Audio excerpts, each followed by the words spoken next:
Okay, praise God. Sa wakas, mayroon na po tayong building na pagsisimbahan, KKM Israel Chapter dito sa Israel, Tel Aviv.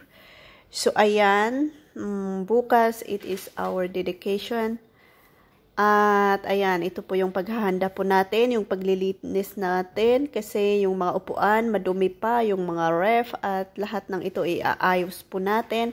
And glory to God sa buhay ng bawat isa kasi sila po ay nagkakaisa para maayos ang building na ito, maayos yung mga gamit para bukas. Ayan, so naalala ko yung paggawa ni Haring Solomon ng templo. Pinagawa niya ng templo si Yahweh at nagtulong-tulong po sila at matagumpay yung paggawa ng templo. At may kaibigan po si Haring David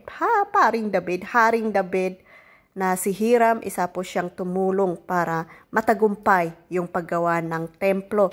Kaya glory to God sa buhay ng bawat isa, yung mga tumulong, yung mga nagbigay, kung ano man po yung mga gagamitin po dito ay maraming salamat yung mga prayers nyo at lahat-lahat kung ano man po ang pinagkaloob nyo sa church na ito ay maraming salamat po.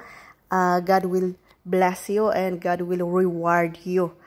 Yung mga kapatid po natin, ano man yung oras, yung pagod nyo at kung ano man po yung kabisihan pero inunan nyo pa rin ang maglinis dito or yung ialay yung oras nyo para dito ay ang Panginoon na ang magbigay ng reward sa inyo. So maraming salamat. Ito na nga po, tapos na ang aming paglilinis at it's time for praying para ready na po kami bukas. Alright, so ayan, medyo maayos-ayos na. Maraming salamat sa Panginoon.